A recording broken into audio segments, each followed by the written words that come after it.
என் பெயர் பிரியா. என் வீட்டின் சுவர்களுக்கு அப்பாற்பட்ட உலகத்தில் என்னை சுற்றியுள்ள மனிதர்கள் எல்லோரும் என் அழகை பற்றி பேசுவது வழக்கம்.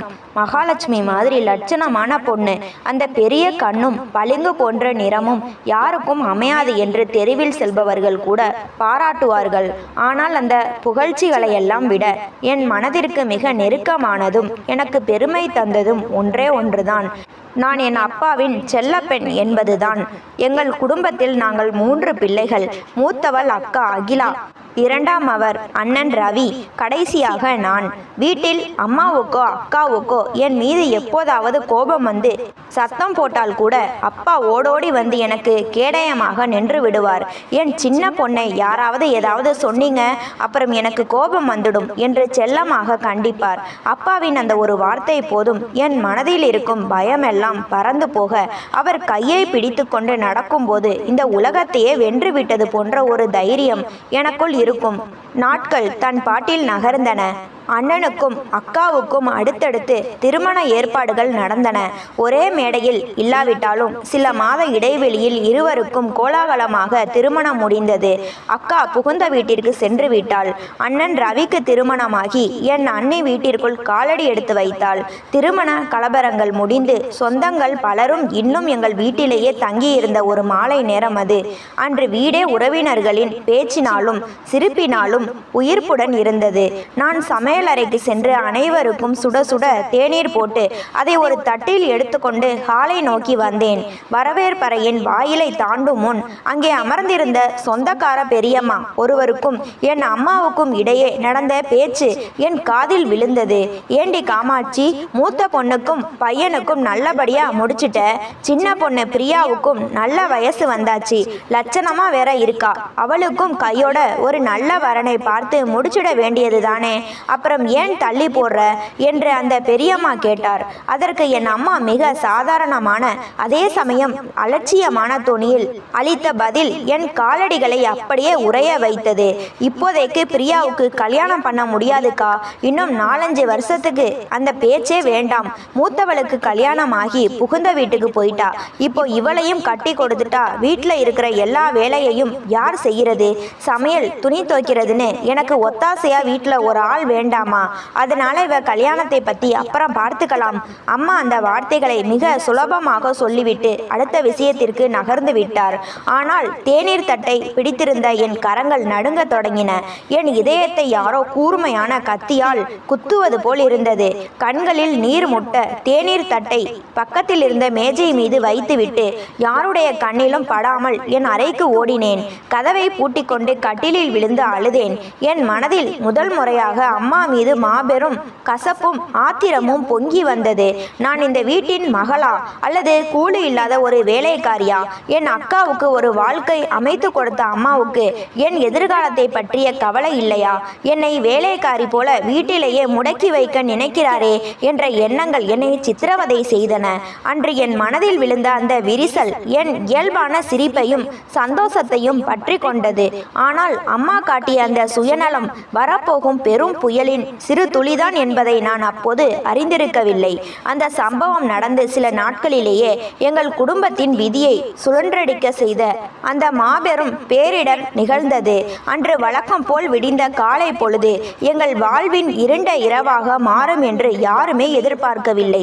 என் தந்தை, எனக்கு எல்லாமுமாக இருந்த என் அப்பா திடீரென ஏற்பட்ட மாரடைப்பால் எங்களை விட்டு பிரியாமல் பிரிந்தார். அப்பாவின் உடல் நடுகாலில் கிடத்தப்பட்டிருந்த போது உலகமே எனக்கு கீழ் சரிந்து விழுந்தது போல் உணர்ந்தேன். என்னை மடியில் போட்டு தாளாட்டிய எனக்கு சிறு துன்பம் என்றாலும் துடித்து போன என் தகப்பன் இனி வரமாட்டார் என்பதை என் மனதால் ஏற்றுக்கொள்ளவே முடியவில்லை. அப்பா, என்னை யாருக்கிட்ட விட்டுட்டு போனீங்க? இனி என்னை யார் காப்பாத்துவா என்று கதறி துடித்தேன். அப்பாவின் மறைவுக்கு பிறகு எங்கள் வீட்டின் வெளிச்சமே அணைந்து போனது. என் வாழ்க்கையின் மாபெரும் பலமும் பாதுகாப்பு கவசமும் ஒரே நொடியில் தரைமட்டமானது. அப்பா இல்லாத அந்த வீட்டில் அம்மாவின் சுபாவம் இன்னும் கடினமாக மாறியது. எப்போதும் பணத்தை பற்றியும் வீட்டின் செலவுகளை பற்றியும் புலம்பிக் கொண்டே இருந்தார். அண்ணன் ரவி தன் புது மனைவியோடும் தன் சுய உலகத்திலும் மூழ்கி போனான். தன் தனிமையை புரிந்து கொள்ளவோ என் கண்ணீரை துடைக்கவோ அந்த வீட்டில் யாருமே இல்லை. அப்பாவின் நினைவுகளோடு நாளின் பெரும்பகுதியை என் அறையின் தனிமையிலேயே நான் கழிக்கத் தொடங்கினேன். ஆனால் என் வாழ்க்கை புத்தகத்தில் அடுத்து வரவிருந்த கொடூரமான அத்தியாயங்களுக்கு இந்த தனிமை ஒரு தொடக்கம் மட்டுமே என்பதை விதி எனக்குள் மறைத்து வைத்திருந்தது. அப்பாவின் மறைவுக்கு பிறகு என் நாட்கள் ஒவ்வொன்றும் வழி தெரியாத இருள் நிறைந்த பாதையில் செல்வது போலத்தான் கழிந்தன. இரவுகளில் அப்பாவின் புகைப்படத்தை கட்டி அணைத்து கொண்டு கண்ணீர் சிந்துவதும், பகலில் வீட்டின் மூலைகளில் ஒடுங்கி கிடப்பதுமே என் வழக்கமாக மாறியிருந்தது. வீட்டில் அம்மா எப்போதும் முகத்தை உறிஞ்சி வைத்து கொண்டு காசு பணத்தை பற்றியும் வீட்டின் சுமைகளை பற்றியும் மட்டுமே பேசினார். அண்ணன் ரவியும் அண்ணியும் தங்கள் சொந்த உலகில் மூழ்கி இருக்க நான் அந்த வீட்டில் வாழும் ஒரு நடமாடும் பிணமாகவே உணர்ந்தேன். என் மன உளைச்சலையும் தனிமையையும் பகிர்ந்து கொள்ள ஒரு ஜீவன் கூட என் அருகில் இல்லை. அப்படிப்பட்ட ஒரு இருண்ட சூழ்நிலையில்தான் என் வாழ்க்கையில் அந்த புதிய நபர் நுழைந்தான். அவன் பெயர் விஜய். எங்கள் தெருவின் முனையில் இருக்கும் மளிகை கடைக்கு நான் பொருட்கள் வாங்க செல்லும் போதோ அல்லது மாலையில் மொட்டை மாடியில் துணிகளை காய போட செல்லும் போதோ ஒரு ஜோடி கண்கள் எப்போதும் என்னை கண்காணிப்பதை நான் உணரத் தொடங்கினேன். அவன் உயரமாகவும் வசீகரமான புன்னகையோடும் இருப்பான். முதலில் அவனது பார்வையை நான் பெரியதாக பொருட்படுத்தவில்லை. எல்லாரையும் போல இவனும் என் அழகை பார்த்து ஜொல்லு விடுகிறான் என்று நினைத்து அலட்சியமாக கடந்து செல்லவே முயன்றேன். ஆனால் அவன் என்னை நோக்கிய தன் முயற்சியை கைவிடவில்லை. நான் எங்கே சென்றாலும் அவனது பார்வைகள் என்னை அமைதியாக பின்தொடர்ந்தன. அவனது அந்த தொடர் கவனமும் எப்போதும் என் முகத்தை பார்க்க துடிக்கும் அந்த ஆர்வமும் அறியாமலேயே என் மனதிற்குள் ஒரு சிறிய சலனத்தை ஏற்படுத்த தொடங்கின. ஒரு நாள் மாலை நான் சந்தைக்கு சென்றுவிட்டு திரும்பி வந்து கொண்டிருந்தேன். தெருவின் ஆள் நடமாட்டம் குறைவான ஒரு திருப்பத்தில் விஜய் திடீரென எனக்கு எதிரே வந்தான். என்னை உற்று பார்த்தபடியே தன் கையில் இருந்த ஒரு சிறிய காகித மடிப்பை என் காலடிக்கு முன்னால் தூக்கி போட்டுவிட்டு எதுவும் பேசாமல் கடந்து சென்றான். நான் ஒரு கணம் திடுக்கிட்டு நின்றேன். சுற்றிலும் யாராவது பார்க்கிறார்களா என்று பயத்துடன் நோட்டமிட்டேன். மனதிற்குள் ஏதோ ஒரு தயக்கம். சீ, இதெல்லாம் தப்பு. முன்பின் தெரியாத ஒருவனின் என்னை நாம் ஏன் எடுக்க வேண்டும் என்று நினைத்து அந்த காகிதத்தை கடந்து சில அடிகள் முன்னே சென்றேன். ஆனால் என் கால்கள் தானாகவே நின்றன. வீட்டில் என்னை யாருமே பொருட்படுத்தாத அந்த தனிமை என் மனதை பலவீனப்படுத்தி இருந்தது. ஒருவேளை இவனாவது நம்மை புரிந்து கொள்வானோ, நம்மிடம் அன்பாக பேசுவானோ என்ற ஏக்கம் என் புத்தியை வென்றது. பின்னோக்கி நடந்து சென்று யாருக்கும் தெரியாமல் அந்த துண்டு சீட்டை எடுத்து பையினுள் மறைத்து கொண்டு வீட்டிற்குள் ஓடி வந்தேன். என் அறைக்குள் சென்று கதவை பூட்டிக்கொண்டு நடுங்கும் விரல்களால் அந்த காகிதத்தை பிரித்தேன். அதில் ஒரு தொலைபேசி எண்ணும் கீழே பிரியா, உன் ஒரு புன்னகைக்காக காத்திருக்கிறேன் என்ற வரிகளும் எழுதப்பட்டிருந்தன. நீண்ட நேர போராட்டத்திற்கு பிறகு என் பயத்தை எல்லாம் ஒதுக்கி வைத்துவிட்டு அவனது எண்ணிற்கு ஒரு குறுஞ்செய்தி அனுப்பினேன். நான் பிரியா. அனுப்பிய அடுத்த சில வினாடிகளிலேயே அவனிடமிருந்து பதில் வந்தது. என் தேவதையிடமிருந்தே மெசேஜ் வரும் என்று எனக்கு தெரியும். எப்படி இருக்கிறாய் பிரியா? அந்த ஒரு மெசேஜ் எங்கள் இருவருக்கும் இடையிலான நீண்ட உரையாடலின் கதவை திறந்துவிட்டது. ஆரம்பத்தில் பயத்தோடும் தயக்கத்தோடும் சுருக்கமாக பேசிய நான் நாட்கள் செல்ல செல்ல அவனிடம் இயல்பாக பேசத் தொடங்கினேன். மெல்ல மெல்ல எங்கள் குறுஞ்செய்திகள் நள்ளிரவு வரையிலான தொலைபேசி அழைப்புகளாக மாறின. விஜய் பேசும் ஒவ்வொரு வார்த்தையிலும் அளவற்ற அன்பும் அக்கறையும் வழிந்தோடின. பிரியா, நீ சிரித்தால் என் உலகமே வெளிச்சமாவது போல் இருக்கிறதுடி. உன் பெரிய கண்களை பார்த்து கொண்டே என் வாழ்நாள் முழுவதையும் கழித்து விடலாம். உன் அப்பா உன்னை விட்டு போயிருக்கலாம் பிரியா. ஆனால் இனி உனக்கு எல்லாமே நான் தான். உன்னை ஒரு ராஜகுமாரி போல வைத்து பார்த்து கொள்வேன். அவன் கூறிய இந்த வார்த்தைகள் அப்பாவை இழந்து தவித்து கொண்டிருந்த என் ஏங்கிய மனதிற்கு மாபெரும் மருந்தாக அமைந்தன. எனக்கு அன்பும் அரவணைப்பும் மட்டுமே தேவையாக இருந்த அந்த சமயத்தில் விஜய் எனக்கு கிடைத்த ஒரு வரப்பிரசாதமாகவே தோன்றினான். என் ஒவ்வொரு நாளும் அவனது குட் மார்னிங் மெசேஜில் தொடங்கி அவனது குட் நைட் அழைப்பில் முடிந்தது. அவனது குரலை கேட்காத நாட்களும் அவனது மெசேஜ் வராத நிமிடங்களும் என் மனதை பைத்தியமாக்கின. அப்பா மறைந்த பிறகு மீண்டும் ஒரு முறை நான் சிரிக்க தொடங்கி இருந்தேன். ஆனால் அந்த சிரிப்பின் பின்னணியில் என் வாழ்க்கையையே சூறையாட காத்திருந்த ஒரு மாபெரும் புயல் உருவாக தொடங்கி இருப்பதை நான் அப்போது அறியவில்லை. விஜயின் அன்பில் நான் முழுமையாக மூழ்கி போயிருந்த நாட்கள் அவை. அவனது ஒவ்வொரு சொல்லும் எனக்குள் புதிய நம்பிக்கையை விதைத்தது. அப்பாவை இழந்த சோகத்திலிருந்து என்னை மீட்டெடுத்த ஒரே வெளிச்சமாக விஜய் மட்டுமே என் கண்களுக்கு தெரிந்தான். ஆனால் அந்த வெளிச்சத்திற்கு பின்னால் மாபெரும் புயல் வீச காத்திருக்கிறது என்பதை விதி எனக்கு உணர்த்த தொடங்கியது. ஒரு நாள் மாலையில் நாங்கள் தொலைபேசியில் பேசிக் கொண்டிருந்த போது விஜயின் குரலில் வழக்கத்திற்கு மாறாக ஒரு கனத்த அமைதி நிலவியது. என்ன விஜய், என்ன ஆச்சு? ஏன் ஒரு மாதிரியா பேசுறீங்க என்று நான் பதற்றத்துடன் கேட்டேன். சிறிது நேர மௌனத்திற்கு பிறகு விஜய் பெருமூச்சுடன் பேச தொடங்கினான். பிரியா, நான் என் அம்மாவுக்கு ஒரே மகன். என் அம்மாவுக்கு என் கல்யாணத்தை பத்தி பெரிய பெரிய கனவுகள் இருக்கு. நம்ம அந்தஸ்துக்கு ஏத்த மாதிரி பெரிய இடத்து வரணும், நிறைய நகையும் வரதட்சணையும் கொண்டு வரணும்னு ரொம்ப நாளா ஆசைப்படுறாங்க. ஆனால் எனக்கு அந்த பணத்திலேயோ வரதட்சணையிலையோ எந்த ஆசையும் இல்லை பிரியா. எனக்கு நீ மட்டும்தான் முக்கியம். உன்னை தவிர வேறு யாரையும் என் பொண்டாட்டியா நினச்சி கூட பார்க்க முடியாது. நாம் 2 பேரும் சீக்கிரமே கல்யாணம் பண்ணிக்கணும் என்றான் உறுதியான குரலில். அவன் பேச்சு எனக்குள் ஒரு புறம் நெகிழ்ச்சியையும் மறுபுறம் மாபெரும் பயத்தையும் தந்தது. என் வீட்டில் இதை எப்படி சொல்வது என்று தெரியாமல் என் இதயம் வேகமாக துடித்தது. ஆனாலும் விஜயின் அன்பை நம்பி என் குடும்பத்தினரிடம் உண்மையை சொல்லிவிட துணிந்தேன்.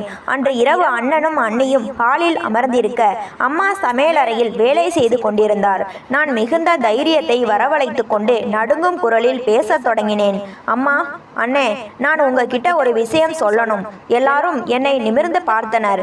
நான் விஜயை பற்றியும் அவன் என்னை விரும்புவதையும் நாங்கள் திருமணம் செய்து கொள்ள முடிவெடுத்திருப்பதையும் தயங்கி சொன்னேன். நான் சொல்லி முடிப்பதற்குள் சமையலறையிலிருந்து ஆவேசமாக வெளியே வந்த அம்மா எதிர்பார்க்காத நேரத்தில் என் கன்னத்தில் ஓங்கி அறைந்தார்.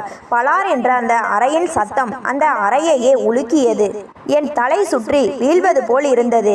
கன்னத்தை பிடித்து கொண்டு நான் கதறி அழுதேன். குடும்ப மானத்தை விற்க வந்துட்டியாடி சிரிக்கி. நாங்க தலை நிமிர்ந்து வாழ்ந்த குடும்பம் டி. உன்னை நம்பி வீட்டில் வச்சா தெருவுல போறவனோட ஓடி போக பிளான் போடுறியா என்று அம்மா வார்த்தைகளால் என்னை அர்ச்சித்தார். என் அழுகை சத்தம் கேட்டு அடுத்த தெருவில் இருக்கும் தன் புகுந்த வீட்டிலிருந்து அக்கா அகிலாவும் அன்று இரவு வீட்டிற்கு வந்தாள். வீட்டில் மாபெரும் கலவரமே நடந்தது. நான் அழுதபடியே, அம்மா, விஜய் ரொம்ப நல்லவன். அவன் என்னை நல்லா பார்த்துப்பான் அம்மா, என்னை நம்புங்க என்று கெஞ்சினேன். ஆனால் என் அண்ணன் ரவியோ அல்லது அக்கா அகிலாவோ எனக்கு ஆதரவாக ஒரு வார்த்தை கூட பேசவில்லை. மாறாக அக்கா அகிலா அம்மாவை பார்த்து மிக இரக்கமில்லாமல் கூறினாள், அம்மா, இவள் அடம் பிடிச்சி அந்த பையனையே கட்டிக்கட்டும். நாம பார்த்து வேற எங்கேயாவது கல்யாணம் பண்ணி வச்சா இவளுக்கு வரதட்சணை கொடுக்கணும், நகை நட்டு போடணும்னு ஆயிரக்கணக்கில் செலவாகும். இவளா ஒருத்தனை பிடிச்சுக்கிட்டு வந்து நிக்கிறா இல்ல, பேசாம அவனுக்கே கட்டி கொடுத்துடுங்க. வரதட்சணை செலவு மிச்சம். ஆனா ஒண்ணு அம்மா, கல்யாணத்துக்கு அப்புறம் இவளுக்கும் நமக்கும் எந்த சம்பந்தமும் இருக்கக்கூடாது. இவ இந்த வீட்டுப்படியே ஏறக்கூடாது. அண்ணன் ரவியும் உடனே தலையாட்டினான். ஆமாம் அம்மா, அக்கா சொல்றதுதான் சரி. இவ இங்கிருந்து போனா போதும். இவளுக்கு நாம எந்த செலவும் பண்ண முடியாது. அப்புறம் இவ எங்க போனா நமக்கு என்ன என்றான் கொஞ்சமும் இரக்கமின்றி. என் சொந்த உடன்பிறப்புகளின் இந்த வார்த்தைகள் என் நெஞ்சில் ஈட்டியாய் பாய்ந்தன. பெற்ற மகளை, உடன் பிறந்த தங்கையை ஒரு பாரமாக பார்த்து செலவு மிச்சமாகிறதே என்று தரைமட்டமாக பேசிய அவர்களின் சுயநலம் என்னை முழுமையாக உடைத்து போட்டது. மறுபுறம் விஜயின் வீட்டிலும் இதே போன்ற மாபெரும் புயல் வீசியது. விஜயின் தாய் சாவித்ரி வரதட்சணை வராத இந்த திருமணத்திற்கு முற்றிலும் மறுப்பு தெரிவித்தார். ஆனால் விஜய் தன் தாயிடம் பிடிவாதமாக நின்றான். பிரியா எனக்கு கிடைக்கலனா நான் என் உயிரையே மாய்ச்சுப்பேன் என்று தன் தாயை மிரட்டினான். தன் ஒரே மகனை இழந்து விடுவோமோ என்ற பயத்தில் விஜயின் தாய் சாவித்ரி அரைகுறை மனதுடன் மனதிற்குள் வஞ்சத்தை வைத்து கொண்டு இந்த திருமணத்திற்கு சம்மதித்தார். இறுதியில் இரு வீட்டாருக்கும் இடையே எந்த அன்போ வாழ்த்தோ இல்லாமல் திருமணம் நிச்சயிக்கப்பட்டது. என் வீட்டில் திருமணத்திற்கான எந்த செலவையும் செய்யவில்லை. விஜயும் நானும் மட்டுமே அந்த திருமணத்தில் உண்மையான மகிழ்ச்சியோடு இருந்தோம். யாருடைய ஆசீர்வாதமும் இன்றி மங்கள வாத்தியங்களின் சத்தத்திற்கு நடுவே விஜயின் கரங்களை நான் பற்றி கொண்டேன். உலகமே நமக்கு எதிராக நின்றாலும் விஜயின் அன்பு ஒன்றே போதும் என்று அப்பாவியாக நம்பியபடி என் வாழ்க்கையின் புதிய அத்தியாயத்திற்குள் காலடி எடுத்து வைத்தேன். திருமணமான புதிதில் என் உலகம் ஒரு அழகான கனவு போலத்தான் இருந்தது. விஜய் என் மீது அளவில்லா அன்பு வைத்திருந்தான். நான் விழிக்கும் முன்பே என் அருகில் அமர்ந்து புன்னகைப்பான். சமையலறையில் நான் வேலை செய்யும் போது எனக்கு உதவியாக காய்கறிகளை நறுக்கி தருவான். என் சின்ன சின்ன ஆசைகளையும் கண்டறிந்து நிறைவேற்றுவான். பிரியா, உலகத்திலேயே உன்னை மனைவியா அடைஞ்ச நான் தான் கொடுத்து வச்சவன் என்று அவன் என் கரங்களை பிடித்து கூறும் போதெல்லாம் பெற்ற குடும்பம் என்னை ஒதுக்கிய வழியெல்லாம் மறந்தே போனது. ஆனால் எங்கள் மகிழ்ச்சி விஜயின் தாய் சாவத்திரிக்கு கண்ணை உறுத்தியது. நாங்கள் சேர்ந்து சிரித்து பேசுவதோ சமையலறையில் கொஞ்சி பேசுவதோ அவருக்கு சிறிதும் பிடிக்கவில்லை. வீட்டின் ஏதேனும் ஒரு மூலையிலிருந்து எங்களை நச்சு பார்வையால் பார்த்து கொண்டே இருப்பார். விஜய் என் அருகில் வரும்போதெல்லாம், விஜய், எனக்கு தலை வலிக்குது, அந்த தைலத்தை எடுத்துட்டு வா, விஜய், கடையில போய் இதை வாங்கிட்டு வா என்று ஏதாவது ஒரு காரணத்தை சொல்லி அவனை என்னிடமிருந்து பிரித்து கொண்டே இருப்பார். நாட்கள் இப்படி நகர்ந்து கொண்டிருக்க சில மாதங்களிலேயே என் அம்மாவின் உடல்நிலை மோசமடைந்து அவர் இறந்து விட்டதாக செய்தி வந்தது. செய்தி கேட்டதும் என் இதயம் பதறியது. அம்மா என் மீது கோபப்பட்டு என்னை விரட்டியிருந்தாலும் அவர் என் பெற்ற தாய் அல்லவா? கதறியபடி விஜயுடன் என் பிறந்த வீட்டிற்கு ஓடினேன். அங்கே அம்மாவின் உடல் நடு ஹாலில் வைக்கப்பட்டிருந்தது. அழுது வீங்கிய கண்களோடு அம்மாவின் அருகில் செல்ல முயன்ற என்னை என் அண்ணன் ரவி வழியிலேயே மறித்து நிறுத்தினான். அவனது கண்கள் கோபத்தில் சிவந்திருந்தன. நீ எதுக்கு இங்க வந்த என்று சீறினான் ரவி.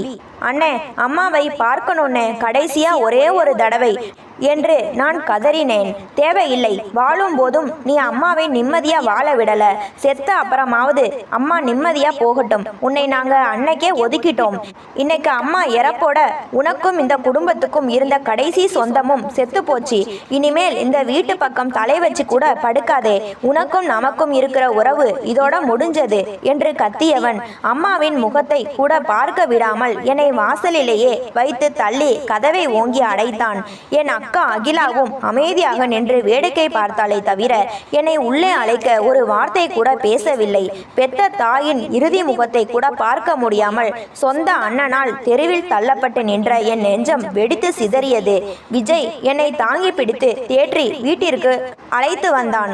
ஆனால் மாமியார் வீட்டிற்கு திரும்பிய எனக்கு ஆறுதல் கிடைக்கவில்லை. மாறாக கொடுமைகளே காத்திருந்தன. என் தாயின் மறைவால் உடைந்திருந்த என் மனதை சாவத்ரி சிறிதும் பொருட்படுத்தவில்லை. நாட்கள் செல்ல செல்ல அவரது கொடுமைகள் எல்லையை தாண்டின. நான் அதிகாலையிலேயே எழுந்து வீடெல்லாம் பெருக்கி துடைத்து சாமி கும்பிட்டு சமையல் செய்தாலும் அதில் 1000 குறைகளை கண்டுபிடிப்பார். என்னடி சமையல் இது? உரைப்பு இல்ல, உப்பு இல்ல, உங்க வீட்டுல பிச்சைக்கார சாப்பாடு சாப்பிட்டு பழகி இருப்ப, என் பையனுக்கு இப்படியா சமைச்சு போடுவ என்று என் உணவை அப்படியே குப்பையில் கொட்டுவார். துணிகளை தோய்த்து போட்டால் மறுபடியும் துவைடி, அழுக்கு போகல என்பார். நாள் முழுவதும் வீட்டின் அத்தனை வேலைகளையும் செய்து மாடாய் உழைத்தாலும் அவரிடம் இருந்து ஒரு நல்ல வார்த்தை கூட வராது. அது மட்டுமின்றி விஜயை என்னிடம் இருந்து நிரந்தரமாக பிரிக்க அவர் ஒரு புதிய தந்திரத்தை கையில் எடுத்தார். விஜயிடம் போய், வீட்டு செலவு அதிகமாகுதுடா, பொண்டாட்டியை கொண்டு வந்து வச்சுட்ட, அவளுக்கு அதை வாங்கி தரணும் இதை வாங்கி தரணும்னு செலவு வைப்பா, நீ ஒழுங்கா இன்னும் அதிக நேரம் வேலை பார்த்து சம்பாதி என்று அவன் மனதில் நஞ்சை விதைத்தார். அவரது பேச்சை கேட்டு விஜய் அதிகாலையிலேயே வேலைக்கு சென்று நள்ளிரவில் வீடு திரும்ப தொடங்கினான். நாளின் பெரும்பகுதி உழைத்து களைப்போடும் மன அழுத்தத்தோடும் வீடு திரும்பும் விஜயிடம் நான் அருகில் சென்று பேச முயன்றாலே அவன் எரிச்சல் அடைந்தான். சாவத்ரி அதையும் விட்டு வைக்கவில்லை.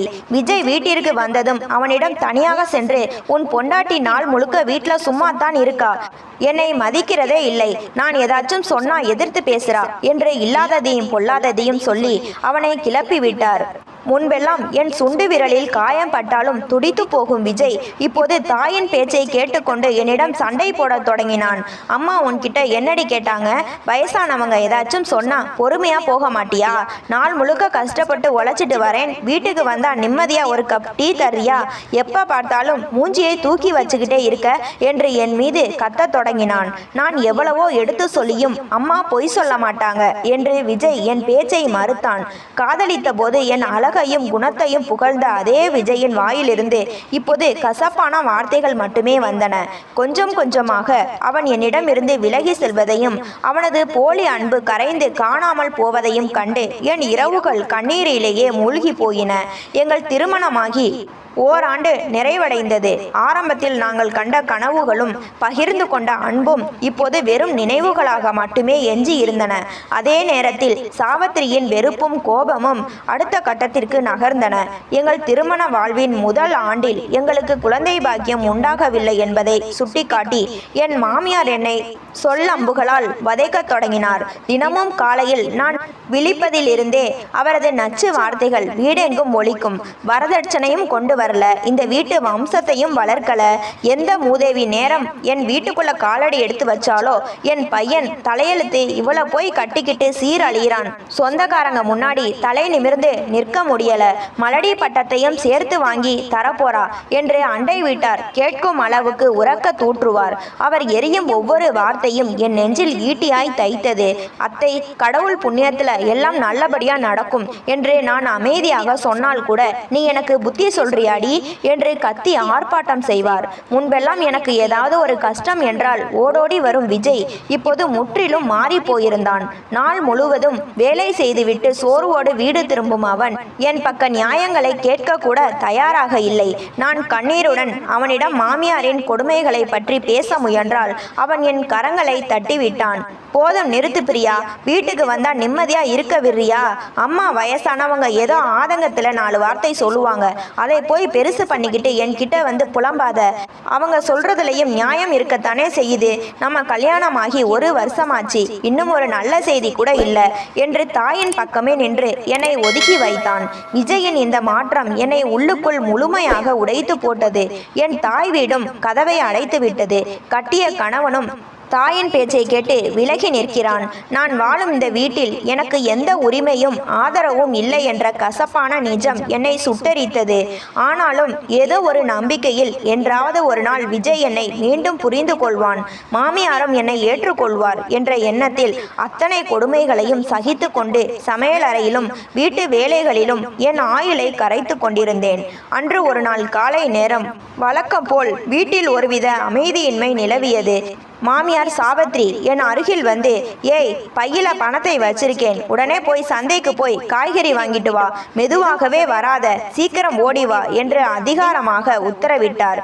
நான் மறுவார்த்தை பேசாமல் பையையும் பணத்தையும் எடுத்துக்கொண்டு அமைதியாக சந்தைக்கு புறப்பட்டேன். தெருவில் நடந்து செல்லும் போது என் மனமெல்லாம் குழப்பத்தில் மூழ்கி இருந்தது. நான் இந்த வீட்டிற்கு என்ன பாவம் செய்தேன்? அத்தனை வேலைகளையும் செய்கிறேன், எல்லாரையும் சகித்து கொண்டு வாழ்கிறேன், பிறகும் ஏன் என்னை யாருக்கும் பிடிக்கவில்லை என்று எண்ணியபடி கண்ணீரை துடைத்து கொண்டேன். சந்தையில் காய்கறிகளை வாங்கி பையில் நிரப்பிக் கொண்டு மெதுவான நடையுடன் வீட்டிற்கு திரும்பினேன். வீட்டின் பிரதான கதவு லேசாக திறந்திருந்தது. நான் அமைதியாக காலடிகளை எடுத்து வைத்து வீட்டிற்குள் நுழைந்தேன். வரவேற்பறையின் நடுவே இருந்த நாற்காலியில் என் மாமியார் சாவித்திரி அமர்ந்திருந்தார். அவரது தோரணையில் ஒரு கொடூரமான கம்பீரமும் முகத்தில் ஒருவித குரூர புன்னகையும் மின்னியது. அவர் என்னை நிமிர்ந்து பார்த்த விதம் ஏதோ ஒரு மாபெரும் ஆபத்து என் தலைக்கு மேலே தொங்கிக் கொண்டிருக்கிறது என்பதை எனக்கு உணர்த்தியது. என் கைகளில் இருந்த காய்கறி பை மெல்ல நழுவ பார்த்தது. என் இதயம் வழக்கத்தை விட வேகமாக துடிக்க தொடங்கியது.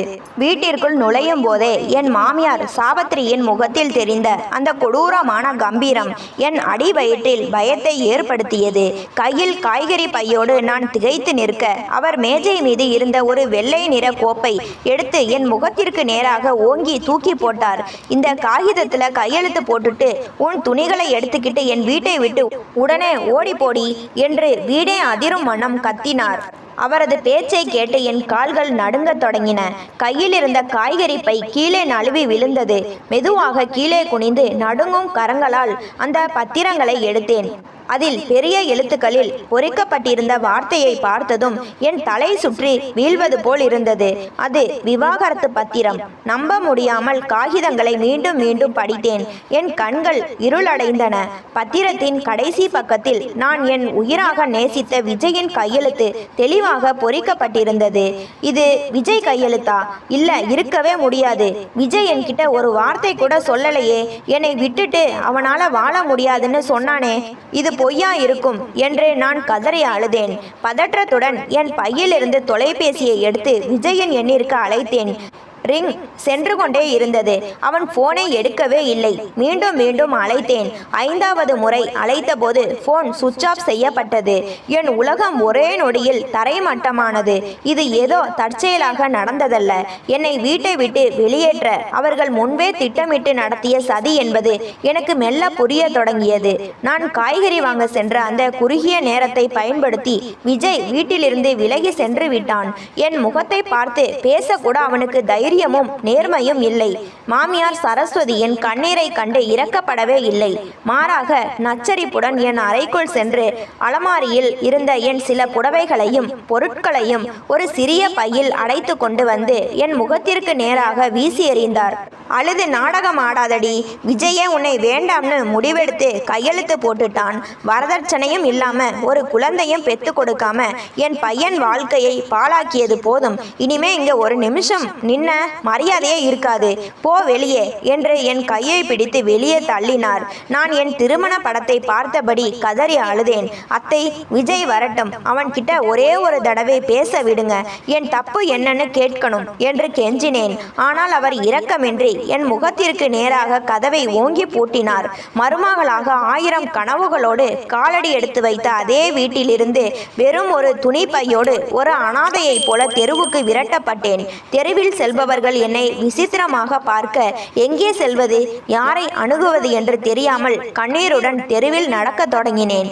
யாருக்காக என் சொந்த குடும்பத்தையே எதிர்த்து வந்தேனோ அதே மனிதன் என்னை ஒரு துண்டு பேப்பரில் தூக்கி எறிந்து விட்டான் என்ற நிஜம் என் நெஞ்சை பிளந்தது.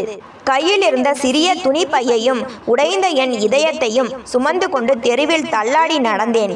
கண்கள் கலங்கி பார்வையை மறைக்க என் பாதங்கள் எங்கே செல்கின்றன என்றே எனக்கு தெரியவில்லை. வழியில் சென்ற மனிதர்கள் அனைவரும் என்னை ஏதோ விசித்திர பிறவியைப் போல பார்த்து சென்றனர். யாருக்காக எல்லாரையும் எதிர்த்து நின்றேனோ அந்த விஜயை என்னை ஒரு காகித துண்டில் தூக்கி எறிந்து விட்டான் என்ற நிஜம் என்னை உள்ளுக்குள் கொன்று கொண்டிருந்தது. அந்த கதியற்ற தருணத்தில் மெல்ல மெல்ல என் மனதிற்குள் என் அண்ணன் ரவியின் முகம் வந்து போனது. எப்படி இருந்தாலும் அவன் என் சொந்த அண்ணன். சிறு வயதில் என்னை மடியில் தூக்கி வைத்து வளர்த்தவன். எனக்கு ஒரு சின்ன காயம் பட்டால் கூட துடித்து போவானே. அப்போது அம்மா இறப்பில் கோபத்தில் பேசினான். ஆனால் இப்போது நான் நடுத்தெருவில் நிற்கிறேன். என் வாழ்க்கையே பாழாகிவிட்டது என்று தெரிந்தால் நிச்சயம் அவன் மனம் இறங்கும். தன் தங்கையை வீதிக்கு தள்ள மாட்டான் என்ற ஒரு சிறிய நம்பிக்கை ஒளி என் இருண்ட மனதில் சுடர்ந்தது. அந்த ஒரே நம்பிக்கையை பிடித்து கொண்டு என் அண்ணன் ரவியின் வீட்டை நோக்கி ஓடினேன். வீட்டின் வாசலை அடைந்ததும் என் கைகள் நடுங்கின. கண்ணீரை துடைத்து கொண்டு கதவின் அழைப்பு மணியை அழுத்தினேன். சிறிது நேரம் கழித்தும் கதவு திறக்கப்படவில்லை. வீட்டின் உள்ளே ஆள் நடமாட்டம் இருப்பது எனக்கு தெரிந்தது. அண்ணனின் மோட்டார் சைக்கிள் கூட வெளியே தான் நின்றிருந்தது. ஒருவேளை பெல் சத்தம் கேட்கவில்லையோ என்று நினைத்து மீண்டும் 2 முறை அழுத்தி கதவை தட்டினேன். அண்ணே, ரவி அண்ணே, கதவை திறங்கண்ணே, நான் தான் பிரியா வந்திருக்கேன் என்று கதறியபடியே கத்தினேன். அப்போது மாடி ஜன்னல் லேசாக திறக்கப்பட்டு என் அண்ணன் மகன் எட்டி பார்த்தான். அப்பா, பிரியா அத்தை வந்திருக்காங்கப்பா என்று அவன் ஆர்வமாக கத்தினான். அடுத்த நொடி வீட்டிற்குள்ளிருந்து என் அண்ணன் ரவியின் குரல் மிகவும் தெளிவாக அழுத்தமாக கேட்டது. டேய், கதவை திறக்காதீங்கடா, அவகிட்ட பேசி ஒரு பிரயோஜனமும் இல்லை. கதவை திறக்காம இருந்தா அவளாகவே கொஞ்ச நேரத்துல கிளம்பி போயிடுவா. கண்டவளையும் வீட்டுக்குள்ள சேர்க்க முடியாது. அந்த வார்த்தைகள் என் செவிகளில் விழுந்த தருணம் யாரோ என் நெஞ்சில் ஈட்டியால் குத்தியது போல் இருந்தது. கதவின் இடிபாடுகளுக்கு பின்னால் நின்றிருந்த என் சொந்த அண்ணன் தன் தங்கையின் கதறலை கேட்டு கதவை மூட சொல்கிறான். என் உடம்பில் ஓடும் அதே இரத்தம்தான் அவனுக்கும் ஓடுகிறது என்பதை நினைத்தபோது என் ஆத்மாவே கதறியது. அண்ணே, நான் நடு தெருவுல நிற்கிறேனேடா, எனக்கு யாருமே இல்லடா, ஒரே ஒரு தடவை கதவை திறந்து என் கதையை கேளுடா என்று கதவின் மீது தலை வைத்து அழுதேன். ஆனால் உள்ளே பூரண அமைதி நிலவியது. ஒரு சிறு இரக்கம் கூட அந்த மூடப்பட்ட கதவை திறக்கவில்லை. என் கடைசி நம்பிக்கையும் அங்கே உடைந்து சிதறியது. தலை குனிந்தபடி கனத்த கால்களோடு அண்ணனின் வீட்டை விட்டு வெளியேறினேன். அடுத்ததாக என் நினைவுக்கு வந்தது என் அக்கா அகிலா. அண்ணன் தான் சுயநலவாதியாக மாறிவிட்டான். ஆனால் அக்கா ஒரு பெண் அல்லவா? ஒரு பெண்ணின் வலியையும் புருஷனால் விரட்டப்பட்ட ஒரு தங்கையின் வேதனையையும் அவள் நிச்சயம் புரிந்து கொள்வாள் என்று நினைத்து அக்கா வீட்டை நோக்கி சென்றேன். அக்கா வீட்டின் கதவை தட்டிய போது அக்கா அகிலாதான் கதவை திறந்தாள். என்னை பார்த்ததும் அவள் அதிர்ச்சியடைந்தாள். என் கலைந்த கூந்தலையும் வீங்கிய கண்களையும் கையில் இருந்த பையையும் பார்த்த அவளுக்கு விஷயம் புரிந்துவிட்டது.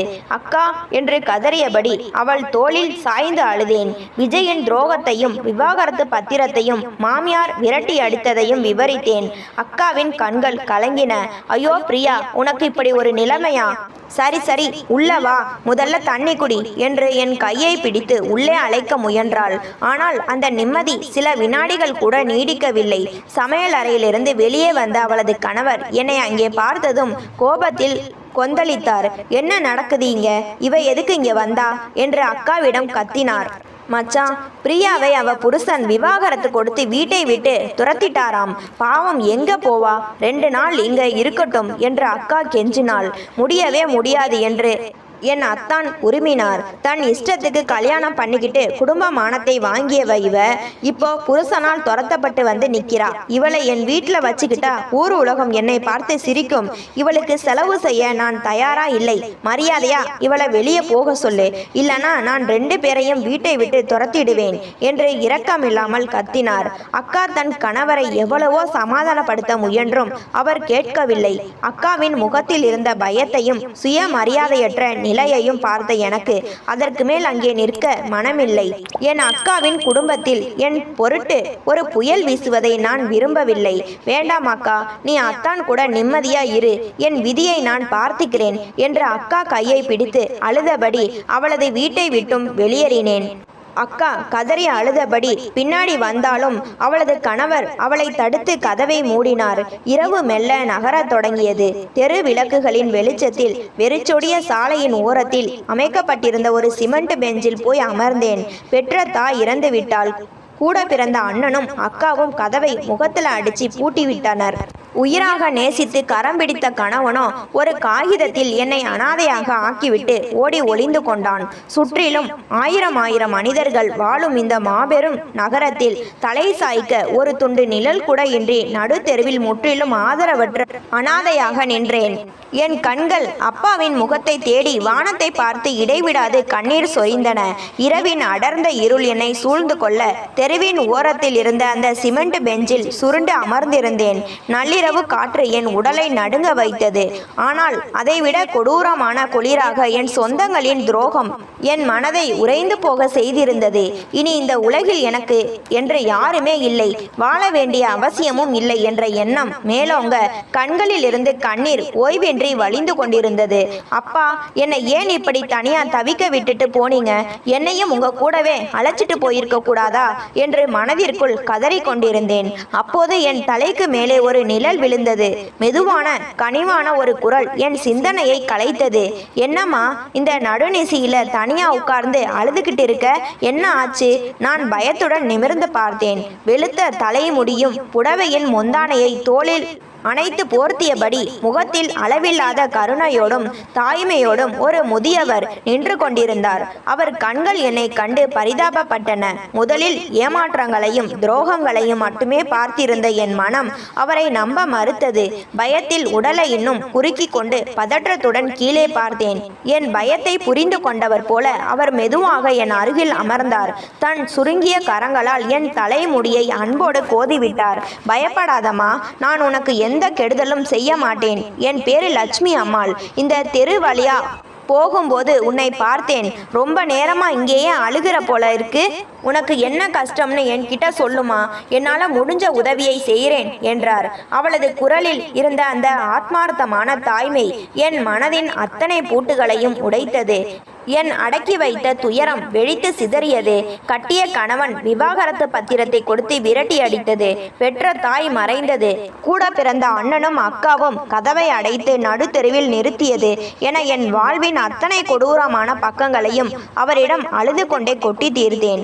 என் கதையை கேட்ட லட்சுமி அம்மாளின் கண்கள் கலங்கின. அவர் என் கைகளை பிடித்து கொண்டு, சீ, மனிதர்கள் இவ்வளவு சுயநலவாதிகளா? பெத்த பொண்ணையும் உடன் பிறந்த தங்கையையும் இப்படி தெருவுல விடுற அளவுக்கு இரக்கமற்றவங்களா போயிட்டாங்க என்று ஆதங்கப்பட்டார். பிறகு தன் சேலை தலைப்பால் என் கண்ணீரை துடைத்து விட்டவர் அழுத்தமான குரலில் கூறினார், அழாதம்மா, இனிமேல் நீ அனாதையும் இல்லை, தனியாலும் இல்லை, என் கூட வா. நான் ஆதரவற்ற பெண்கள் மற்றும் விதவைகளுக்கான ஒரு காப்பகம் நடத்திட்டு வரேன். அங்க உன்னை மாதிரி வாழ்க்கையில அடியும் கஷ்டமும் பட்ட நிறைய பெண்கள் இருக்காங்க. புருஷனால கைவிடப்பட்டவங்க, சொந்தங்களால விரட்டப்பட்டவங்கன்னு பல பேர் அங்கே ஒரு குடும்பமா வாழுறோம். உனக்குன்னு யாருமே இல்லைன்னு நினைக்காத. இனிமே நாங்கெல்லாம் உனக்கு குடும்பம். அவரது வார்த்தைகள் புயலில் சிக்கி தவித்த மரக்கலத்திற்கு ஒரு கரையை பார்த்தது போன்ற உணர்வை தந்தன.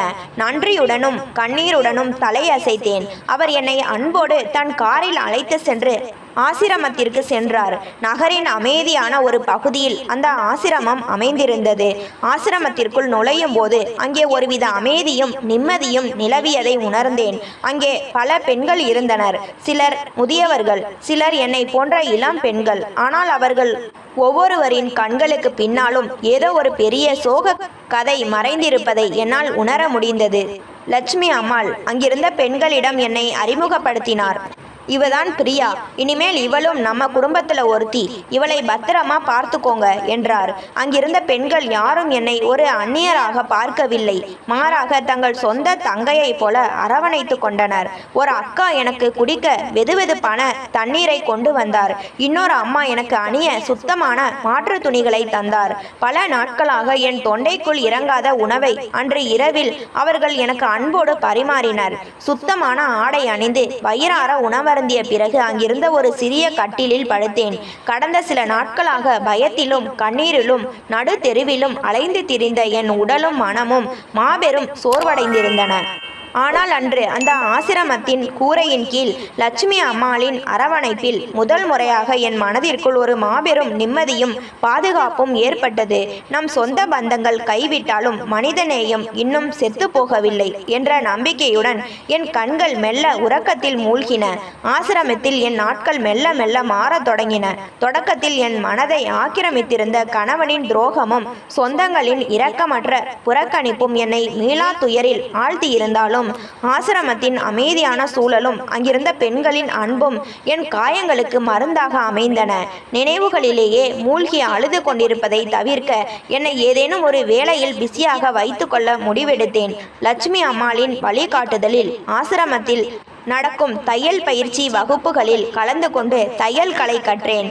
அது மட்டுமின்றி ஆசிரமத்தில் உள்ள அனைவருக்கும் சுவையாக சமைப்பது, காய்கறிகளை நறுக்குவது, வளாகத்தை சுத்தமாக வைத்துக் கொள்வது என அனைத்து பணிகளிலும் என்னை முழுமையாக ஈடுபடுத்தி கொண்டேன். உழைப்பு என் மனபாரத்தை குறைத்தது. சுய சார்புடன் வாழ வேண்டும் என்ற நம்பிக்கையை எனக்குள் விதைத்தது. நாட்கள் உருண்டோடிய நிலையில் ஒரு நாள் மாலையில் அந்த ஆசிரமத்திற்கு புதியதாக ஒரு முதிய பெண்மணி அழைத்து வரப்பட்டார். அவரை முதலில் பார்த்தபோதே அவர் ஏதோ ஒரு மாபெரும் துயரத்தின் பிடியில் சிக்கி தவிப்பது எனக்கு தெளிவாக தெரிந்தது. சுருக்கம் விழுந்த தோலும் ஒடுங்கிய கன்னங்களும் வெளுத்த தலைமுடியும் கொண்ட அவரது கண்களில் ஒரு விதமான பயமும் ஆற்றாமையும் சொல்ல முடியாத வேதனையும் தேங்கி கிடந்தன. அவர் தன் வாழ்நாளில் சந்திக்க கூடாத பல கொடுமைகளை சந்தித்து விட்டாரோ என்று தோன்றும் அளவுக்கு அவரிடம் ஒரு ஆழ்ந்த அமைதி நிலவியது. அந்த பாட்டி ஆசிரமத்தில் சேர்ந்த நாளிலிருந்து யாருடனும் ஒரு வார்த்தை கூட பேசுவதில்லை. உணவருந்த அழைத்தால் அமைதியாக தலையசைப்பார். இல்லையெனில் உணவை தொடக்கூட மாட்டார். நாளின் பெரும் பகுதியை தன் அறையின் மூலையிலேயே அமர்ந்து ஜன்னல் வழியே வெறித்து பார்த்தபடி கழிப்பார். அங்கிருந்த மற்ற பெண்கள் அவரிடம் பேசி பார்க்க முயன்ற போதிலும் அவர் வெறும் 2 வார்த்தைகளோடு தன் உரையாடலை முடித்து கொண்டு மீண்டும் மௌனத்திற்கு சென்று விடுவார். அவரது பரிதாபகரமான நிலை என் மனதை பெரிதும் பாதித்தது. நானே சொந்தங்களால் கைவிடப்பட்டு அனாதையாக நடு தெருவில் நின்றவள் என்பதால் அந்த பாட்டியின் மௌனத்திற்கு பின்னால் இருக்கும் தனிமையின் வலி எனக்கு நன்றாக புரிந்தது. இவருக்கு தேவை பரிதாபம் அல்ல, உண்மையான அன்பும் அக்கறையும் மட்டுமே என்று உணர்ந்தேன். அன்று முதல் அந்த பாட்டியை அரவணைத்து பராமரிக்கும் பொறுப்பை நானே ஏற்றுக்கொண்டேன். தினமும் காலையில் அவருக்கு சுட சுட தேநீர் எடுத்து செல்வதில் தொடங்கி அவர் அறைக்கு சென்று அன்போடு உணவளிப்பது வரை அனைத்தையும் நானே செய்தேன். முதலில் அவர் என் உபசரிப்பை அமைதியாக பார்த்து கொண்டிருந்தாரே தவிர எதுவும் பேசவில்லை. ஆனால் நான் சோர்ந்து போகவில்லை. அவருக்கு தலைவாரி முடித்து விடுவது அவசியமான நேரத்தில் வெதுவெதுப்பான நீரால் உடலை துடைத்து விடுவது, இரவில் தூங்கும் முன் அவரது சுருங்கிய கால்களை பிடித்து விடுவது என ஒரு மகளாக தாயாக மாறி அவருக்கு பணிவிடைகள் செய்தேன். பாட்டி, இன்னைக்கு சாப்பாடு ரொம்ப நல்லா இருக்கு, கொஞ்சம் அதிகமாக சாப்பிடுங்க பாட்டி, உங்களுக்கு உடம்பு ஏதாச்சும் வலிக்குதா பாட்டி என்று நான் அவரிடம் தொடர்ந்து ஆசையோடு பேசிக்கொண்டே இருப்பேன். என் தொடர் அன்பும் எவ்வித எதிர்பார்ப்பும் இல்லாத அரவணைப்பும் மெல்ல மெல்ல அந்த பாட்டியின் மனதில் இருந்த பனிக்கட்டியை உருக்கியது. சில வாரங்கள் கழித்து ஒரு நாள் நான் அவரது கால்களை பிடித்து விட்டு கொண்டிருந்த போது திடீரென அவர் தன் நடுங்கும் கரங்களால் என் தலையை தொட்டார். என் கண்களை பார்த்து அவரது கண்களில் இருந்து பொலபொலவென கண்ணீர் வழிந்தது. பிரியா என்று மிகவும் மெலிதான தடுமாறும் குரலில் முதல் முறையாக என் பெயரை சொல்லி அழைத்தார். நான் நெகிழ்ச்சியுடன் நிமிர்ந்து பார்த்தேன். பாட்டி, என்கிட்ட பேசுறீங்களா பாட்டி என்று மகிழ்ச்சியுடன் கேட்டேன். என் வாழ்க்கையில் அத்தனை பேரையும் இழந்து ஆசையும் நம்பிக்கையும் அற்று போய் இங்க வந்தேம்மா. ஆனா நீ என்னை உன் பிறந்த தாயை விட மேலா பார்த்துக்கிற. உன்கிட்ட பேசாம இருக்க என் மனசுக்கு வரலடா என்று கூறி என் கைகளை இறுக்கமாக பற்றி கொண்டார். அன்று முதல் ஆசிரமத்தில் அவர் யாருடனும் பேசாவிட்டாலும் என்னிடம் மட்டும் தன் மனதை திறந்து பேசத் தொடங்கினார். நான் அறைக்குள் நுழையும் போதெல்லாம் அவரது முகத்தில் ஒரு மெல்லிய புன்னகை அரும்பும். ஆனால் அவரது அந்த புன்னகைக்கும் வார்த்தைகளுக்கும் பின்னால் அவர் யாருக்கும் சொல்லாத ஒரு மாபெரும் இரகசியமும் தன் வாழ்நாளின் பெரிய சுமை ஒன்று மறைந்திருக்கிறது என்பதை அப்போது நான் அறிந்திருக்கவில்லை. நாட்கள் செல்ல செல்ல அந்த பாட்டியின் உடல்நிலை மெல்ல மெல்ல தளரத் தொடங்கியது. முதுமையினாலும் மனதை அழுத்திய பழைய சோகங்களினாலும் அவரால் முன்பை போல இயல்பாக நடமாட முடியவில்லை. படுக்கையிலேயே முடங்கும் சூழல் உருவானது. நான் என் ஆசிரம வேலைகளுக்கு நடுவே பெரும் நேரத்தை அவருக்காகவே ஒதுக்கி அருகிலேயே இருந்து மருந்தும் உணவும் கொடுத்து பராமரித்து வந்தேன். ஆனால் கடந்த சில நாட்களாக அவரது பார்வையில் ஒரு விசித்திரமான மாற்றம் தெரிந்ததை நான் கவனித்தேன். நான் அறைக்குள் நுழையும் போதெல்லாம் அவர் என் முகத்தையே வெறித்து பார்ப்பார். அவரது கண்கள் ஏதோ ஒரு மாபெரும் உண்மையை என்னிடம் உடைத்து சொல்லிவிட துடிப்பது போல் இருக்கும். உதடுகள் மெலிதாக அசைந்து ஏதோ பேச முயலும். ஆனால் தொண்டையில் இருந்து வார்த்தைகள் வராமல் தவிப்பார். பெருமூச்சு விட்டு தலையணையில் தலை சாய்த்து கொள்வார். என்ன பாட்டி, என்கிட்ட ஏதாச்சும் சொல்லணுமா? உடம்புக்கு ரொம்ப முடியலையா என்று நான் கனிவோடு கேட்கும் போதெல்லாம் அவர் என் கையை பிடித்து கொண்டு கண்ணீர் மட்டுமே வடிப்பார். அவரது அந்த மௌனமும் பதற்றமும் என் மனதிற்குள் ஒரு விதமான இனந்தெரியாத பயத்தையும் ஆர்வத்தையும் ஏற்படுத்தின. அன்று ஒரு நாள் காலை நேரம் சூரியன் மெல்ல உதயமாகி கொண்டிருந்த வேளையில் பாட்டியின் அறையிலிருந்து ஒரு விதமான விசித்திரமான முக்கல் சத்தம் கேட்டது. நான் பதறி அடித்துக்கொண்டு ஓடி சென்று பார்த்தேன். படுக்கையில் கிடந்த பாட்டி மூச்சு திணறி தவித்து கொண்டிருந்தார். அவரது மார்பு கூடும் கண்களும் நிலை குத்தி நின்றன. பாட்டி, என்னாச்சு பாட்டி என்று கத்தியபடி அவர் அருகில் அமர்ந்து அவரது தலையை என் மடியில் தூக்கி வைத்து கொண்டேன். ஆசிரமத்தின் மற்றவர்களை கூப்பிட முயன்றேன். ஆனால் பாட்டி தன் மீதிருந்த அத்தனை பலத்தையும் திரட்டி என் வலது கரத்தை மாபெரும் இரக்கத்துடன் பற்றி கொண்டார். என்னை வெளியே செல்ல விடாமல் தடுத்தார். அவரது மூச்சு காற்று மிகவும் வேகமாக சீரற்ற முறையில் இயங்கியது. கண்களில் நீர் வழிய கரகரப்பான குரலில் அவர் பேசத் தொடங்கினார். ஆனால் அவர் எந்த நல விசாரணையோ அல்லது சொந்த கதையோ பேசவில்லை. மாறாக ஒரு குறிப்பிட்ட முகவரியை திரும்ப திரும்ப கூறத் தொடங்கினார். நகரின் வடக்கு எல்லை, பழைய பங்களா தெரு, கதவு எண் 42. பிரியா, நல்லா கேட்டுக்கோ. வடக்கு எல்லை, பழைய பங்களா தெரு, கதவு எண் 42 என்று அந்த முகவரியை ஒரு மந்திரம் போல திரும்ப திரும்ப சொன்னார். நான் குழப்பத்துடன், பாட்டி என்ன சொல்றீங்க? அங்க யார் இருக்கா? உங்க சொந்தக்காரங்க யாராச்சும் இருக்காங்களா?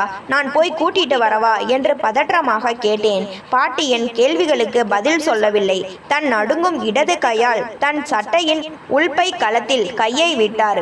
மிகுந்த சிரமத்திற்கு இடையே அங்கிருந்து ஒரு சிறிய விசித்திரமான பித்தளை சாவியை வெளியே எடுத்தார்.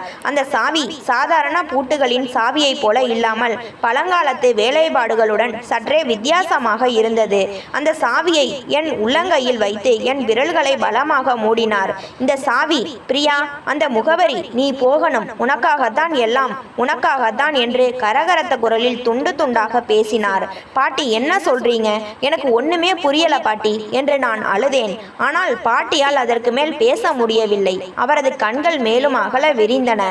அந்த வீட்டின் முகவரியையும் என் கையில் இருக்கும் சாவியையும் மாறி மாறி பார்த்தவர் ஏதோ ஒரு மிகப்பெரிய பாரத்தை என் என்னிடம் ஒப்படைத்துவிட்ட நிம்மதியில் என் கையை மெல்ல தளர்த்தினார்.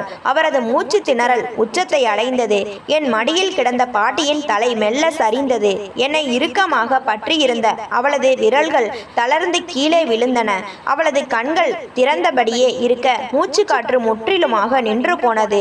பாட்டி பாட்டி என்று நான் அலறி துடித்தேன். அவளது தோள்களை பிடித்து உலுக்கினேன்.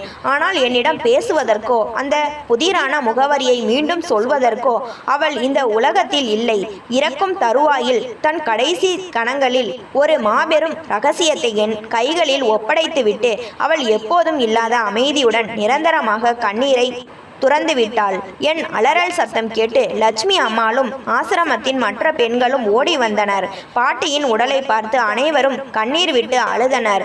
ஆசிரமம் முழுவதும் சோகமயமானது.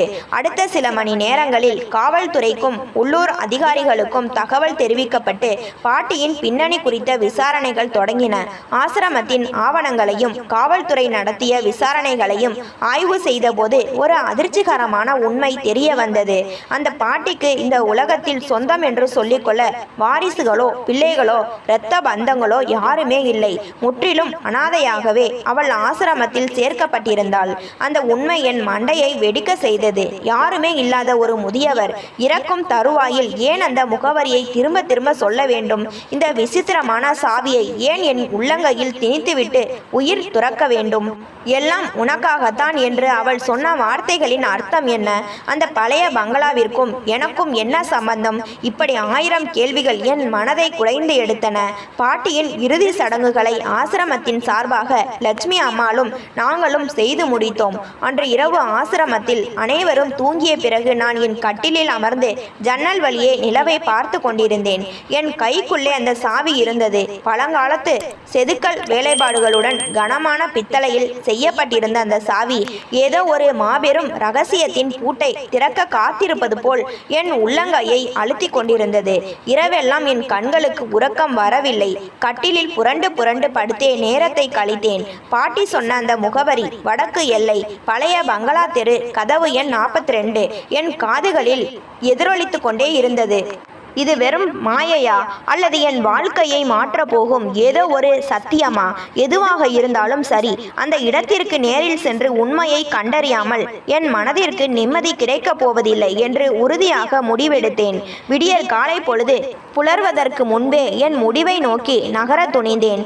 என் துணிப்பையில் அந்த பித்தளை சாவியை பத்திரமாக மறைத்து வைத்து கொண்டு பாட்டி விட்டு சென்ற புதிரின் முடிச்சை அவிழ்க்க அந்த முகவரியை நோக்கி புறப்பட்டேன். விடிந்ததும் லட்சுமி அம்மாளிடம் ஒரு முக்கியமான வேலை விஷயமாக வெளியே சென்று வருகிறேன் என்று கூறிவிட்டு ஆசிரமத்திலிருந்து புறப்பட்டேன். பஸ்ஸில் பயணம் செய்த முழு நேரமும் என் கை பையில் இருந்த அந்த சாவியையே பற்றி கொண்டிருந்தது. அந்த வீட்டில் என்ன இருக்கும்? ஒருவேளை அங்கே ஆபத்து ஏதேனும் காத்திருக்குமோ என்ற பயமும், பாட்டி சொன்ன ரகசியம் என்னவாக இருக்கும் என்ற ஆவலும் மாறி மாறி என்னை உலுக்கின. 2 மணி நேர பயணத்திற்கு பிறகு பாட்டி கூறிய அந்த முகவரி இருக்கும் பகுதியை அடைந்தேன். நகரின் ஒதுக்குப்புறமான ஆள் நடமாட்டம் குறைவாக உள்ள அமைதியான பகுதி அது. தெருவின் முனையில் நின்று பார்த்தபோதே கதவு எண் 42 இருந்த அந்த பிரம்மாண்டமான பங்களா என் கண்ணில் பட்டது.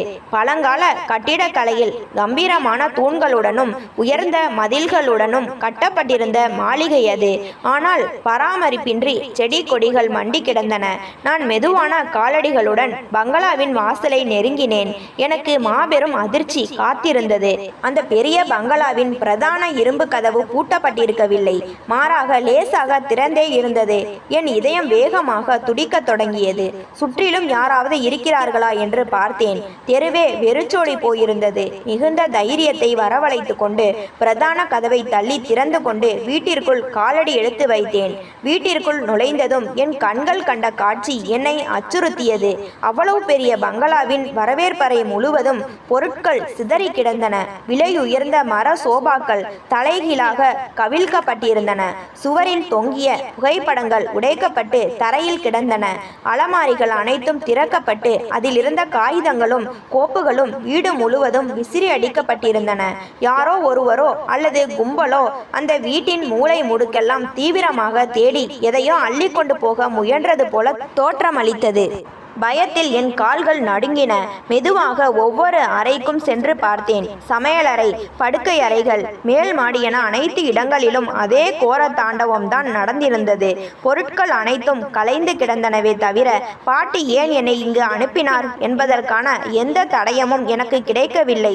தேடி தேடி அலுத்து போனேன். பாட்டி ஏன் என்னை இந்த வீணாய் போன இடத்துக்கு அனுப்பினார்? இந்த சாவி எதற்குமே பயன்படாதா என்று ஏமாற்றத்துடன் பெருமூச்சு விட்டேன். இனி இங்கு நிற்பதில் அர்த்தமில்லை என்று எண்ணி வீட்டை விட்டு வெளியேற திரும்பினேன். ஹாலினை கடக்கும்போது அங்கு போடப்பட்டிருந்த ஒரு பெரிய திரை சீலையின் பின்னால் லேசாக காற்று வீசியதில் ஒரு மரக்கதவின் மூலையின் கண்ணில் பட்டது. நான் அங்கே சென்று திரை சீலையை விலக்கி பார்த்தேன். அது வீட்டின் மூலையில் சுவரோடு சுவராக அமைக்கப்பட்டிருந்த ஒரு சிறிய இரகசிய மரக்கதவு. அந்த வீட்டை சூறையாடியவர்களின் கண்ணில் இது படாமல் தப்பி இருந்தது தெளிவாக தெரிந்தது. அந்த சிறிய கதவின் நடுவே ஒரு பழைய பித்தளை பூட்டு இருந்தது. என் இதய துடிப்பு இரட்டிப்பானது. பையிலிருந்து பாட்டி தந்த அந்த விசித்திரமான சாவியை அவசரமாக வெளியே எடுத்தேன். நடுங்கும் கரங்களால் சாவியை அந்த பூட்டிற்குள் நுழைத்தேன். அது கச்சிதமாக பொருந்தியது. சாவியை லேசாக திருப்பினேன். டிக்! அந்த பூட்டு விலகும் சத்தம் அந்த சூனியமான அமைதியில் தெளிவாக கேட்டது. என் மூச்சு காற்று நின்றது. பயத்துடனும் எதிர்பார்ப்புடனும் கதவை மெதுவாக தள்ளினேன். அந்த கதவு திறந்து கொள்ள உள்ளே என் வாழ்நாளிலேயே கற்பனை செய்து பார்க்க முடியாத ஒரு காட்சி என் கண்களை குருடாக்கியது. டிக் என்ற சத்தத்துடன் அந்த இரகசிய கதவின் பூட்டு விலகியதும் என் இதயம் தொண்டை குழியிலேயே துடிப்பது போல் இருந்தது. கை கால்கள் நடுங்க கதவை மெதுவாக உள்நோக்கி தள்ளினேன். இத்தனை காலமாக பூட்டி கிடந்ததால் உள்ளிருந்து ஒருவித பழைய காகிதங்களின் வாசமும் தூசியும் என் மூக்கை துளைத்தன. அறைக்குள் காலடி எடுத்து வைத்த என் கண்கள் அகல விரிந்தன. அதிர்ச்சியில் உறைந்து போய் கைகளை வாயில் வைத்து அலறாமல் பிடித்து கொண்டேன். அந்த சிறிய இரகசிய அறையின் உள்ளே வரிசையாக மாபெரும் இரும்பு பெட்டிகளும் சுவரோடு சுவராக அமைக்கப்பட்ட மிக பெரிய பீரோக்களும் இருந்தன. சில பெட்டிகள் திறந்த நிலையிலேயே இருந்தன. அவற்றின் உள்ளே கட்டுக்கட்டாக புதிய 100, 500 ரூபாய் நோட்டுகள் நிரம்பி வழிந்தன. மற்றொன்றில் மின்னுகின்ற தங்க கட்டிகளும் பழங்காலத்து தங்க நகைகளும் வைரம் மற்றும் மாணிக்க கற்களும் பதித்த ஆபரணங்களும் குவிந்து கிடந்தன. என் வாழ்நாளில் நான் கண்டிராத கனவிலும் நினைத்து பார்த்திராத மாபெரும் செல்வம் அது. ஒரு கணம் என் தலை சுற்றியது. ஒரு அனாதை ஆசிரமத்தில் அமைதியாக உயிர் துறந்த அந்த பாட்டி இவ்வளவு பெரிய புதையலின் அதிபதியா என்று என்னால் நம்பவே முடியவில்லை. அதே சமயம் வீட்டின் வெளியே கதவு திறந்தே கிடப்பதும் உள்ளே யாராவது வந்துவிட்டால் என்னாவது என்பதும் நினைவுக்கு வர மாபெரும் பயம் என்னை சூழ்ந்தது. உடனே சுதாரித்து கொண்ட நான் ஓடோடி சென்று பங்களாவின் பிரதான கதவை உள்பக்கமாக பூட்டினேன். பின்னர் அந்த இரகசிய அறையிலிருந்த பணத்தையும் நகைகளையும் ஒரே இடத்தில் வைக்காமல் வீட்டின் பல்வேறு பாதுகாப்பான இடங்களில் யாரும் ஊகிக்க முடியாத இரகசிய மூலைகளில் எடுத்து பிரித்து மறைத்து வைத்தேன். அனைத்தையும் பத்திரப்படுத்திய பிறகு என் இதய துடிப்பை கட்டுப்படுத்தி கொண்டு வீட்டை விட்டு வெளியே வந்தேன். எதிரே தெருவின் முனையில் ஒரு முதியவர் காவல் வேலையில் ஈடுபட்டிருப்பதை கண்டேன். அவரிடம் மெதுவாக சென்று, ஐயா, இந்த 42ஆம் நம்பர் பங்களாவில் யார் இருந்தார்கள்? ஏன் வீடு இப்படி பராமரிப்பில்லாமல் இருக்கிறது என்று விசாரித்தேன். அந்த முதியவர் பெருமூச்சு விட்டபடி கூறினார், அம்மா, அங்கே ஒரு பெரிய பணக்கார குடும்பம் இருந்தது. அந்த அம்மாவின் கணவர் மிக பெரிய தொழிலதிபர். அவருக்கு இந்த ஊரிலேயே கோடிக்கணக்கில் சொத்துக்கள் இருந்தன. ஆனால் சில வருடங்களுக்கு முன்னாடி அவர் திடீரென இறந்துவிட்டார். பிள்ளைகள் இல்லாததால் அந்த அம்மா தனி மரமானாள். கணவனின் பிரிவை தாங்க முடியாமல் மனநிலை பாதிக்கப்பட்டு ஒரு நாள் யாருக்கும் சொல்லாமல் வீட்டை விட்டு வெளியேறி எங்கோ போய்விட்டாள். அதுக்கப்புறம் இந்த வீடு காலியாகத்தான் கிடைக்கிறது என்றார். அவர் கூறிய தகவல்களை கேட்ட பிறகு எனக்கு அத்தனை முடிச்சுகளும் அவிழ்ந்தன. ஆசிரமத்தில் என்னுடன் வாழ்ந்த அந்த முதியவர் தான் இந்த மாளிகையின் உண்மையான உரிமையாளர். நான் சற்றே தைரியத்தை வரவழைத்து கொண்டு, ஐயா, நான் அந்த அம்மாவின் தூரத்து உறவினர். அவர்களை தேடித்தான் வந்தேன். இனி இந்த வீட்டை பராமரிக்கும் பொறுப்பை நான் ஏற்றுக்கொள்கிறேன் என்று கூறி வீட்டின் சாவி என் வசம் இருப்பதை அவரிடம் காட்டினேன். அவரும் வேறு கேள்விகள் கேட்காமல் அதை ஏற்றுக்கொண்டார். கதியற்று நடுத்தெருவில் விரட்டப்பட்டு அனாதையாக நின்ற என் வாழ்க்கையில் அந்த பாட்டி தன் இறுதி மூச்சில் மாபெரும் புதையலை என் கைகளில் கொடுத்துவிட்டு சென்றிருந்தார். விதியின் இந்த விசித்திரமான விளையாட்டை நினைத்து என் கண்கள் கண்ணீரில் நனைந்தன. அந்த பாட்டி என் கைகளில் விட்டு சென்ற மாபெரும் சொத்து வெறும் பணமோ நகையோ அல்ல. அது எனக்கு மறுவாழ்வு அளிப்பதற்காக இறைவன் கொடுத்த ஒரு மாபெரும் வாய்ப்பு என்பதை நான் ஆழமாக உணர்ந்தேன். ஆனால் அத்தனை பணமும் கையில் இருந்தாலும் குறுக்கு வழியிலோ அல்லது சட்டத்திற்கு புறம்பாகவோ அதை அனுபவிக்க நான் விரும்பவில்லை. அடுத்த சில மாதங்கள் எனக்கு பெரும் போராட்டமாகவே அமைந்தன. சட்ட வல்லுநர்கள் மற்றும் வழக்கறிஞர்களின் உதவியுடன் அந்த பாட்டியின் சொத்து தொடர்பான அத்தனை சட்டப்பூர்வ நடைமுறைகளையும் முறையான வரி பாக்கிகளையும் நேர்மையாக முடித்தேன். வாரிசுகள் இல்லாததால் இறப்பதற்கு முன் பாட்டி என்னிடம் ஒப்படைத்த சாவியையும் ஆசிரமத்தில் அவர் அளித்த வாக்குமூலத்தையும் அடிப்படையாக கொண்டு சட்டப்படி அந்த சொத்துக்கள் என் பெயருக்கு மாற்றப்பட்டன. பணத்தையும் நகைகளையும் பாதுகாப்பாக வங்கி கணக்கில் சேமித்தேன். எனினும் கணவனை இழந்து பாட்டி மன உளைச்சலில் வாழ்ந்த அந்த பழைய பங்களாவில் என்னால் தொடர்ந்து வாழ முடியவில்லை. அங்கே ஒவ்வொரு மூலையிலும் சோகத்தின் சுவடுகளே நிறைந்திருந்தன. எனவே அந்த பழைய பங்களாவை சீரமைத்து நல்ல விலைக்கு ஒரு பெரிய நிறுவனத்திற்கு விற்றேன். வந்த பணத்தை கொண்டு நகருக்கு வெளியே இயற்கை எழில் கொஞ்சம் அமைதியான ஒரு பகுதியில் எனக்கு பிடித்தமான முறையில் ஒரு புதிய வீட்டை வாங்கினேன். அந்த வீட்டிற்குள் காலடி எடுத்து வைத்தபோது என் கண்களில் கண்ணீர் பனித்தது. அழகான திரை சீலைகள், எனக்கு பிடித்தமான மர சாமான்கள், சுவர்களில் அமைதியான ஓவியங்கள் என ஒவ்வொரு மூலையையும் என் விருப்பப்படியே செதுக்கினேன். இனிமேல் எந்த மாமியாரோ கணவனோ வந்து என்னை இந்த வீட்டை விட்டு வெளியேற சொல்ல முடியாது. இது என் வீடு, என் வியர்வையாலும் என் விதியாலும் எனக்கு கிடைத்த என் சொந்த புகலிடம் என்ற எண்ணம் எனக்குள் ஒரு மாபெரும் சுயமரியாதையையும் கம்பீரத்தையும் தந்தது. ஆனால் கையில் பணம் இருக்கிறது என்பதற்காக சும்மா உட்கார்ந்து உண்பதை என் மனசாட்சி ஏற்கவில்லை. பிறர் தயவிலோ அல்லது சும்மா கிடைத்த செல்வத்திலோ வாழ்வதை விட என் சொந்த உழைப்பில் வாழ வேண்டும் என்பதில் நான் உறுதியாக இருந்தேன். ஆசிரமத்தில் இருந்தபோது நான் கற்றுக்கொண்ட சமையல் மற்றும் தையல் கலைகள் எனக்குள் ஒரு புதிய நம்பிக்கையை விதைத்திருந்தன. எனக்கு சிறு வயதிலிருந்தே விதவிதமாக கேக்குகள் மற்றும் பிஸ்கட்டுகள் செய்வது மிகவும் பிடிக்கும். எனவே என் புதிய வீட்டின் அருகிலேயே பிரியாஸ் பேக்கரி என்ற பெயரில் ஒரு சிறிய பேக்கரி தொழிலை தொடங்கினேன். தொடக்கத்தில் வியாபாரம் செய்வது எனக்கு புதிய அனுபவமாக இருந்தது. சந்தையில் பொருட்களை வாங்குவது, தரம் பிரிப்பது, வாடிக்கையாளர்களை கையாள்வது என அனைத்து வேலைகளையும் நானே முன்னின்று செய்தேன். அதிகாலையிலேயே எழுந்து சுத்தமாகவும் சுவையாகவும் கேக்குகள், பிஸ்கட்டுகள் மற்றும் சிற்றுண்டிகளை தயாரித்தேன். என் உழைப்பும் பொருட்களின் தரமும் மக்களை வெகுவாக கவர்ந்தன. சில மாதங்களிலேயே என் பேக்கரியின் சுவை அந்த ஊர் முழுவதும் பரவியது. மாலையானால் என் பேக்கரியின் முன் மக்கள் கூட்டம் அலைமோதியது. சிறியதாக தொடங்கப்பட்ட அந்த பேக்கரி குறுகிய காலத்தில் நகரின் மிக பிரபலமான கடைகளில் ஒன்றாக மாறியது. சில ஊழியர்களை வேலைக்கு அமர்த்தும் அளவுக்கு என் தொழில் வளர்ந்தது. நான் யாருக்கும் பாரமாக இல்லை, மாறாக 4 பேருக்கு வேலை கொடுக்கும் நிலைக்கு உயர்ந்து நின்றேன். பணத்தை விடவும் என் சொந்த உழைப்பால் கிடைத்த வருமானமும் வாடிக்கையாளர்களின் புன்னகையும் என் மனதிற்கு மாபெரும் ஆத்ம திருப்தியை தந்தன. புருஷனால் துரத்தப்பட்டு சொந்தங்களால் கைவிடப்பட்டு நடுத்தெருவில் அனாதையாக நின்ற பிரியா என்ற பெண் இன்று தன் சொந்த காலில் நிமிர்ந்து நின்று சுயமரியாதையோடு வாழ தொடங்கியிருந்தாள். என் நெஞ்சில் இனி எந்த பயமும் இல்லை, மாறாக நாளைய தினத்தை எதிர்கொள்ளும் புதிய நம்பிக்கையும் கம்பீரமும் மட்டுமே நிறைந்திருந்தன. காலங்கள் அதிகமாக உருண்டோடின. என் உழைப்பும் முயற்சியும் இறைவனின் அருளும் சேர்ந்து என் வாழ்க்கையை முற்றிலும் மாற்றி அமைத்திருந்தன. பிரியாஸ் பேக்கரி நகரின் முதன்மையான பிராண்டுகளில் ஒன்றாக வளர்ந்து நிற்க என் உழைப்பிற்கு ஏற்ற பலனும் கம்பீரமான வாழ்க்கையும் எனக்கு கிடைத்திருந்தது. கடந்த காலத்தின் ரணங்களும் கண்ணீர் துளிகளும் மெல்ல மெல்ல மறைந்து என் முகத்தில் ஒரு முதிர்ச்சியான புன்னகையும் எதையும் தாங்கும் தன்னம்பிக்கையும் குடியேறியிருந்தன. அன்று ஒரு ஞாயிற்றுக்கிழமை மாலை நேரம் என் புதிய வீட்டிற்கு தேவையான சில அலங்கார பொருட்களையும் பேக்கரிக்கு தேவையான சில உபகரணங்களையும் வாங்குவதற்காக நகரின் மிகப்பெரிய ஷாப்பிங் மாலுக்கு சென்றிருந்தேன்.